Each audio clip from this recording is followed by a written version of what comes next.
Hello and welcome to Informavores. I am Marcus Rippentrop. I'm Ryan Jones. And I'm Alex Schumann. Your Know Your Nation question for today is how many House Republicans voted against the war in Iraq? All right.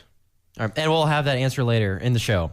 All right. The health care bill was passed yesterday in the House with a very partisan vote. No Republicans voted for the bill, and Obama plans on signing it later today. So what are your guys' initial reactions on this health care bill that was just passed in the House? Why does it always start with me on this kind of thing? I don't know what to say. I'm personally just disappointed and upset, not just because of an ideological view, but because it was such an unpopular bill. I mean, it was straight down party lines, even though a lot of these polls and things that were out show that most of the constituents were against it. But they just said, well, we don't really care. We know what's best for you. And it was just this huge pork-filled bill that really I don't think no one was really in favor of, but they just voted on it because of strong-handed tactics by the president and the Speaker of the House and the leader of the Senate. Mm-hmm. Well, see, there are certain things in the bill everybody agrees are good. But there are just these other things going on in there that we just don't understand because they haven't been explained to us. Now, the stuff that goes into effect immediately, I agree with because you have no precondition or whatever. See, that's one of the things I'm completely against. Like that. Why are you against pre-existing conditions? Well, here, figure this out. I guess maybe not. I'm not against it, but here's what you have to look at it from. We've said many times in the show that it sucks that you're not supposed to look at it this way, but healthcare is a business. I mean, look at it from that abstract from your human emotions. I know this sounds really awful, but look at it from this way. You're telling these insurance companies that they now have to insure these people who are going to cost them a bunch of money. What if you have cancer and you know how much chemo costs? I mean, the insurance companies are going to they know they're going to have to pay that out, right? So you're telling them they have to take on this patient and insure them. Well, my point that I was getting to was that even though there are these good things in it, I hope everyone understands that's really, really for it and was for major change understands you will be paying for it. They don't, though. Because premiums are going to skyrocket, and the government is going to have to cover a lot of people who can't afford to cover themselves, which on a humanitarian level is wonderful, but on a fiscal policy level is, I mean, if you think the economic downturn is bad now, yeah, double dip, here we come. Yes. Mm-hmm. I mean, I guess let me rephrase what I was trying to say about the preconditions.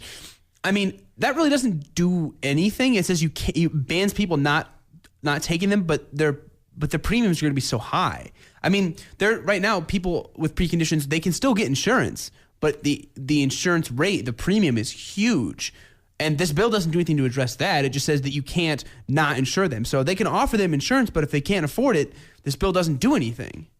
All right, well, that's my problem with that part. The thing I found that was very strange with this was they can now say children can stay on to dependents until the age of 26. Mm-hmm. Well, I found that really strange. That's when you can legally declare independent from your parents on your taxes. Yeah. I was just saying, I agree with that because there's a limbo period. I don't think that there's anything wrong with this because the parents are paying already. There's nothing except for they're just allowing you to be paid for a little bit longer because there's this limbo period when kids will graduate from college or high school, whatever, whenever you're done with your education and you're going off to be independent, like you said, and you don't have the money to pay for health insurance and your employer doesn't provide health insurance and you're just in this dangerous limbo.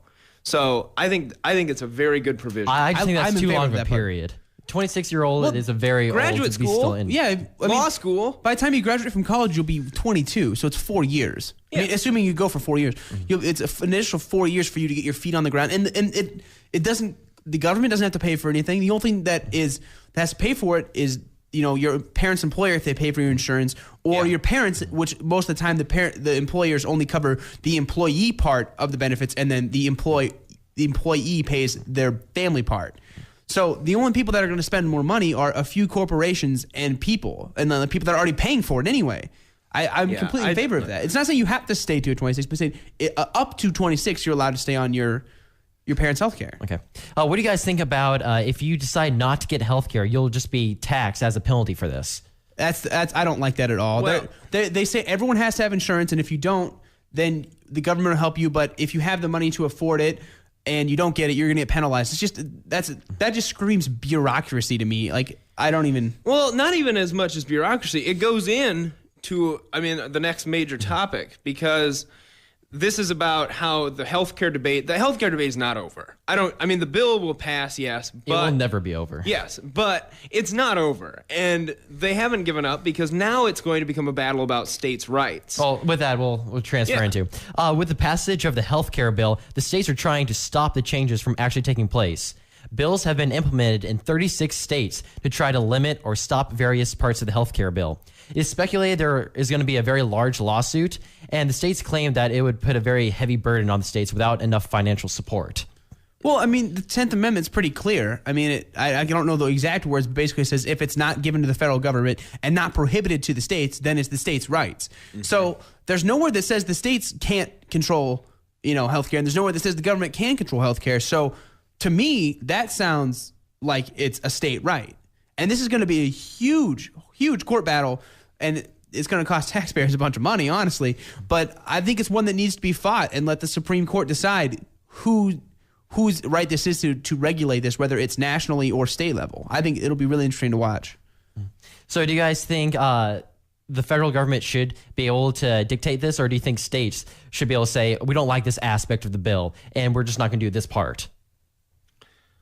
I think that it should be in the state's hands, but that's because I think the government closest to the people accurately represents the people, as opposed to the federal government. And it cuts out some of the bureaucracy, but I understand that the problem that you get into is things won't be standardized. You'll have issues going across state borders. If you move, your health care will become a problem, but I think that it belongs to the state. Yeah, I agree. That's just part of my ideology, is that I'm a states' rights activist, and I like to read the Constitution very strictly. And as I just said, the 10th Amendment, I completely don't see how the government has the constitutional rights to regulate it. I think the federal government has jurisdiction. Thank you.